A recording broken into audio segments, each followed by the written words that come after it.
పాలు అనవన్నీ మనకు గుర్తొచ్చేది రకరకాల ఐటమ్స్. అలానే కాలుష్యం. ఇంకొంచెం వెనక్కి వెళ్తే నేను తాగుతాను పాలు. ఇంకొంచెం వెనక్కి వెళ్తే ఆవు గేదెల్ని మా సొంత బిడ్డలా చూసుకుంటామన్నా. ఈ మొత్తం డైరీ సిస్టమ్ లో పాలు మన దగ్గరికి చేరటానికి ఎన్ని అబద్ధాలు చెప్పాల్సి వస్తుంది, అలానే ఎన్ని నిజాలు దాచాల్సి వస్తుందని మనం తెలుసుకోవటం చాలా అంటే చాలా అవసరం. అవును, మనకి పాలు అవసరమా?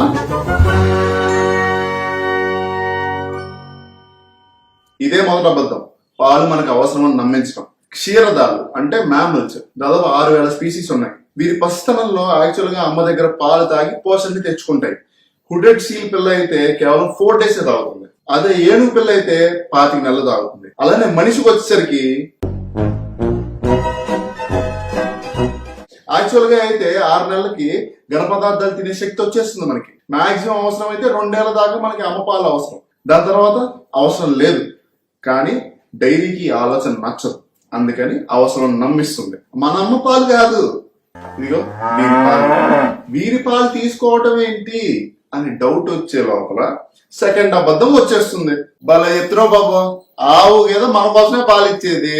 ఆవు గేదె ఎప్పుడన్నా స్వచ్ఛందంగా తనంతట తాను వచ్చి నా పొదుగు పట్టుకొని పిండుకోను ఆయన పాలు అందా? The cows give us milk, the cows give us milk, hey ho the day. చిన్నప్పటి నుంచి మన బ్రెయిన్ వాష్ చేస్తారు, కౌ గివ్స్ మిల్క్ అని. కౌని బఫెలోని ఎందుకు సెలెక్ట్ చేశారు? ఎందుకంటే అవి సాత్వికం కాబట్టి. అదే కుక్క దగ్గరికి వెళ్తే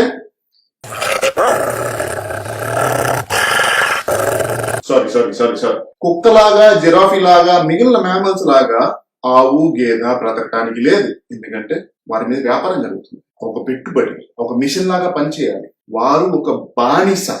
అవును, బానిసత్వం అంటే ఏముండాలి? Chains, ropes. వాటికి పెద్దగా తిరగడం ఇష్టం ఉండదు బాబు. ఒకే చోట అట్లానే కూర్చుంటాయి. అదే వాటికి ఇష్టం, అందుకే కట్టేస్తాం. ఎవరు చెప్తున్నారు అబద్ధాలు? గ్రాస్ ల్యాండ్స్ లో ఆవుల్ని గేదెల్ని వదిలేస్తే పర్ డే 3 కిలోమీటర్లు నడుస్తాయి. రోడ్డు కట్టే ప్రాసెస్ కూడా యాక్చువల్గా నాస్ట్రిల్స్ లో సూది దాన్ని ఇట్లు తీసి ఇటువైపు నుంచి లాగుతారు. ఎంత భయంకరంగా పెయిన్ఫుల్ గా ఉంటుందో ఆ ప్రాసెస్. ఒక గేదెను కట్టేస్తే ఎన్ని అడుగులు వేయగలదు అనుకుంటున్నారు? అటు ఇటు చెప్పండి. ఇప్పుడు నా వీడియోలో ఎంత స్పేస్ ఉందో అంతే స్పేస్ ఉంటుంది ఆవుకి గేదెకి అటు ఇటు కదలటానికి. కాలేజ్ లో 1 గంట క్లాస్ కూర్చోవడం ఇష్టం లేదు, కరోనా టైంలో క్వారంటైన్ ఇష్టం లేదు మనకి. మరి మన స్వార్థం కోసం ఒక ఫ్రీ లివింగ్ బీయింగ్ జీవితాంతం ఒకే చోట కట్టేయబడటం అనేది న్యాయం ఎలా అవుతుందో ఆలోచించండి. సర్లే బాబు, మాకేం కట్టడం ఇష్టం ఉండదు, కానీ ఎక్స్ట్రా పాలు వస్తే గబుక్కుని పిండాలి కదా, అందుకని కట్టక తప్పదు. ఇదే 4వ అబద్ధం. ఎక్స్ట్రా పాలు వస్తున్నాయి కాబట్టి పిండినా అన్యాయం లేదు. ఇంకా చెప్పాలి అంటే పిండకపోతేనే అన్యాయం చేసినట్టు అని అంటూ ఉంటారు. అదేంటో కనుక్కుందాం మన యానిమల్స్ నే. ఏమ్మా, నీకు ఎక్స్ట్రా పాలు వస్తున్నాయా? లేదు. అమ్మ, నీకు ఎక్స్ట్రా పాలు వస్తున్నాయా? లేదు. అమ్మా, నీకు ఎక్స్ట్రా పాలు వస్తున్నాయా? ఎందుకు వస్తున్నాయి చెప్పమా. ప్రకృతిలో ఏ అమ్మాయినా వారి బిడ్డకి ఎంత అవసరమో అంతే పాలిస్తాయి. దీంట్లో మ్యాజిక్ ఏం లేదు, ప్యూర్ లాజిక్, సైన్స్, బయాలజీ అది. ఎప్పుడైతే బిడ్డ అమ్మ స్తనాన్ని స్పృశిస్తుందో అప్పుడు అమ్మ బ్రెయిన్ ప్రోలాక్టిన్ అండ్ ఆక్సిటోసిన్ అనే 2 హార్మోన్స్ రిలీజ్ చేస్తుంది. ప్రోలాక్టిన్ ఏమో మిల్క్ తయారు చేయడానికి యూజ్ అయితే, ఆక్సిటోసిన్ ఏమో ఆ మిల్క్ ని బయటికి పంపించడానికి యూజ్ అవుతుంది. కొంచెం హిస్టరీ చూద్దాం. 10,000 ఏళ్ల ముందర ఆవు గేదె దగ్గర పాలు తీసుకుందామన్న ఆలోచన మనిషికి ఉందా? మరి అప్పుడు ఏ ఆవు గేదె ఎక్స్ట్రా పాలు వచ్చేసి పొదుగు బయలుపోలేదే, లేకపోతే ఎక్స్ట్రా పాలు దానికి బిడ్డలు చచ్చిపోలేదే. కేవలం ఎక్స్ట్రా పాలు అనే కాన్సెప్ట్, దాని చుట్టూ ఉండే కాన్సిక్వెన్సెస్ ఇప్పుడు ఎందుకు వింటున్నాము? ఆవు గేదెలు ఎక్స్ట్రా పాలు ఇచ్చేలాగా చేసింది ఎవరు? మనం. ఎలా? Genetic modification, selective breeding, injections. కానీ బయట జనరల్ పబ్లిక్ కి డైరీ ఇండస్ట్రీ ఏం చెప్తుంది? ఆవు గేదెలు ఆల్రెడీ ఎక్స్ట్రా పాలు ఇస్తున్నాయండి, మేము తీసి వాటిని కాపాడుతున్నాం, ఎట్లనో చేసాం కాబట్టి పాలు వస్తాయి, పాలు అమ్మటంలో తప్పులేదుగా అని చెప్తాయి. ఇందాక అనుకున్నట్టు ఆక్సిటోసిన్ అనే హార్మోన్ అమ్మ న్యాచురల్ గా ప్రొడ్యూస్ చేస్తుంది బిడ్డకి పాలిచ్చేటప్పుడు. అలాంటి హార్మోన్ ఇంజెక్షన్లు ఆవులకి గేదెలకి బయట నుంచి ఇస్తారు, రక్తం వచ్చేదాకా చివరి పాల బొట్టు వరకు పిండడానికి. గవర్నమెంట్ బ్యాన్ చేసినా సరే దీన్ని మాక్సిమం డైరీ ఫార్మ్స్ లో ఇంకా వాడుతున్నారు. ఇంజెక్షన్స్ జోలికి మేము పోనే పోం బాబు. ఆవు సహజంగానే జీవితాంతం పాలిస్తుంది. ఇంకో అబద్ధం, ఆవు గేదె పాలు ఎప్పుడు ఇస్తాయి? బుర్ర ఉన్నవాడు ఎవడైనా చెప్పాల్సిన సమాధానం ప్రతి అమ్మలానే ఆవు గేదె కూడా బిడ్డ పుట్టినప్పుడే అవసరం కాబట్టి పాలు ఇస్తాయి అని. సో అమ్మ అవ్వటం అనేది జీవితం మొత్తంలో అక్కడక్కడ జరిగే ఫేజ్ గాని జీవితాంతం అమ్మగా ఎవరు ఉంటారు కదా. మరి డైరీ ఫామ్కి వెళ్తే జీవితాంతం ప్రతిరోజు ఆవు గేదె పాలు ఎలా ఇస్తున్నాయి?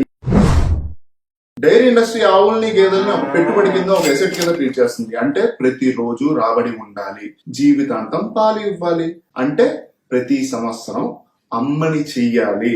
మామూలుగా అయితే 20 నుంచి 25 ఏళ్లలో 6 నుంచి 7 కాన్పులు కనే అమ్మ ఇక్కడ డైరీ ఇండస్ట్రీలో కేవలం 8 ఏళ్లలో 6 నుంచి 7 కాన్పులు కనేలాగా చేస్తారు.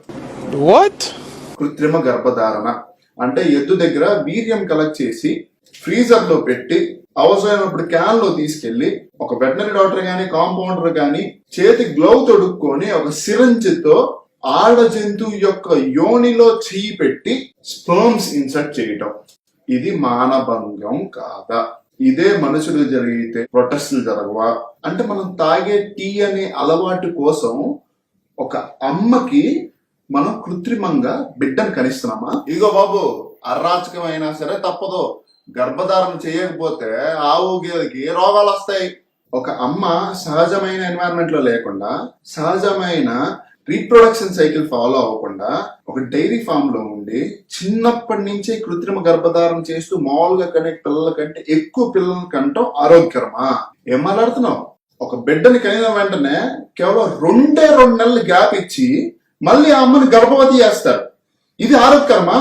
ప్రస్తుతానికి మన భారతదేశంలో ప్రతి సంవత్సరం 10 కోట్ల ఆవులు గేదెలకి ఆర్టిఫిషియల్ ఇన్సెమినేషన్ చేస్తున్నారు. మరి ఒకవేళ ఆ బిడ్డల్లో మగ బిడ్డ పుడితే మేము చంపం బాబు, ఎవరో ఒకరికి ఇచ్చేస్తాం. మళ్ళీ అబద్ధం. పుట్టిన కొన్ని వారాల్లోనే అమ్మ దగ్గర నుంచి వేరు చేసేసి మగ బిడ్డ పాలు ఇవ్వలేదు అనే ఏకైక రీజన్ తో కబేళకు తరలించేస్తారు.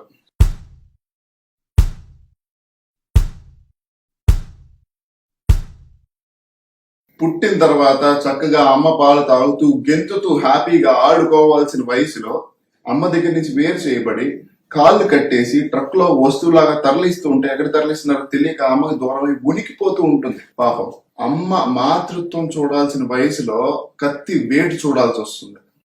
అమ్మనే బిడ్డను వేరే చేసే పాపం మేము కట్టుకోం బాబు, రెండో ఒకే చోట ఉంచుతాం. డైరీ ఫామ్ లో ఆ పిల్లకి అమ్మ దగ్గర నుంచి కొంచెం పాలు పట్టించేటప్పుడు తప్పితే అమ్మ బిడ్డ ఎప్పుడన్నా కలిసి ఉండటం మీరు చూసారా? ఏ డైరీ ఫామ్ లో అన్నా రాండమ్ గా డైరీ ఫామ్ ఎప్పుడన్నా వెళ్ళండి, అమ్మ బిడ్డ ఎప్పుడు వేరు చేసే ఉంటాయి. ఎదురుగానే ఉంటది కానీ పలకరించడానికి ఉండదు. సొంత అమ్మని కలవడానికి ఉండదు. మనుషుల్లో ఒక అమ్మ దగ్గర నుంచి బిడ్డను వేరు చేస్తే ఎలా ఉంటుందో ఆలోచించండి. అదే ఆ బిడ్డ పాలు తాగుతున్నప్పుడు అమ్మ దగ్గర నుంచి బిడ్డను వేరు చేస్తే ఎలా ఉంటుందో ఒకసారి ఆలోచించండి. అదే డైరీ ఇండస్ట్రీలో ప్రతిరోజు జరిగేది. అమ్మనే బిడ్డను వేరే చేసే పాపం మేము కట్టుకోం బాబు, అమ్మనే బిడ్డను వేరే చేసే పాపం మేము కట్టుకోం బాబు, అమ్మనే బిడ్డను వేరే చేసే పాపం మేము కట్టుకోం బాబు. నీకేం తెలియదు బాబు, బిడ్డ ఎక్కువ పాలు తాగేసి చచ్చిపోతే నువ్వు ఆ బాధ్యుడివి. ఆవు అట్లా ఎక్కువ ఇచ్చేస్తుందని, దూడ ఎక్కువ తాగేసి చచ్చిపోతుందని బయటికి ప్రొజెక్ట్ చేసి బిడ్డను పక్కలాసి పాలు పిండేసుకొని బిడ్డని అమ్మని ఏదో కాపాడుతున్నట్టు బయటికి షో ఆఫ్ చేస్తుంది డైరీ ఇండస్ట్రీ. 4 పూట్ల తాగుతుంది యాక్చువల్ గా దూడ. కానీ వీళ్ళేం చేస్తారంటే 12 అవర్స్ గ్యాప్ ఇచ్చి కేవలం రోజుకి 2 సార్లు మాత్రమే అమ్మ దగ్గరికి ఏదో చేస్తారు. లెటర్స్ సే నేను బ్రేక్ఫాస్ట్ లంచ్ మిస్ అయ్యాను. బ్రేక్ఫాస్ట్ లంచ్ డిన్నర్ కి సంబంధించిన ఫుడ్ మొత్తం ఒకేసారి డిన్నర్ టైంలో తినగలనా? తినలేను. అదే దూడ విషయంలో కూడా జరుగుతోంది. నువ్వెన్న చెప్పావు, అసలు మేము ఉన్నాం కాబట్టే, పాల పరిశ్రమ ఉంది కాబట్టే ఇంకా ఆవులు గేదెలు కాపాడబడుతున్నాయి, లేకపోతే ఈ వాటి కబేలాకి చేరవా చెప్పు. ఇది అన్నిటికంటే సిల్లీ అబద్ధం. క్లియర్ గా చెప్తాను వినండి. కబేలాలో ఏం చేస్తారు? యానిమల్స్ ని చంపుతారు. ఆ యానిమల్స్ ఎక్కడి నుంచి వస్తాయి? పాల పరిశ్రమలో పాలు ఇవ్వటానికి పనికిరావు అని కన్సిడర్ చేసుకున్న యానిమల్స్ అన్నింటినీ కబేలాకి పంపిస్తారు. సో యానిమల్స్ ఎక్కడి నుంచి వస్తున్నాయి?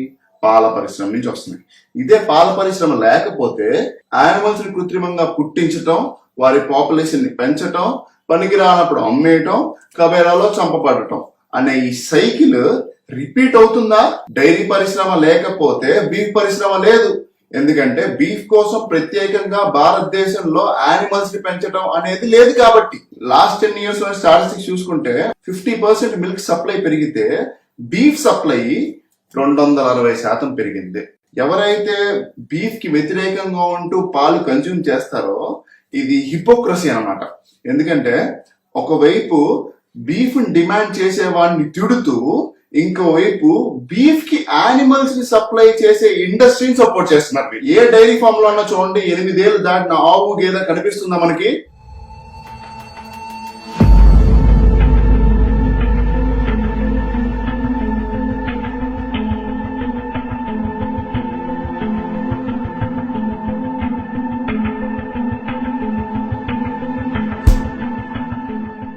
ఈ సైకిల్ మొత్తం నడుస్తుంది దేనికోసం? మనకి పాలు సప్లై చేయడానికి. మరి మన వైపు నుంచి మనం పాలు డిమాండ్ చేస్తూ ఈ సైకిల్ ని సపోర్ట్ చేస్తున్నాం తప్పితే ఎక్కడ ఆపట్లేదు కదా దీన్ని. అదే ఆవులు గేదెల ప్లేస్ లో మన అమ్మో మన అక్కో ఉంటే అప్పుడు కూడా పాలు డిమాండ్ చేస్తామా ఇట్లానే వెళ్ళి? నిజంగా మీరు ఆవులు గేదెల యొక్క స్వేచ్ఛ సంతోషాన్ని కోరుకుంటుంటే వారిని పాలు ఇచ్చే జీవుల్లాగా చూడడం ఆపేస్తారు. పాలు మనకి సొంతం కాదు అని రియలైజ్ అవుతారు, వీగన్ గా మారుతారు.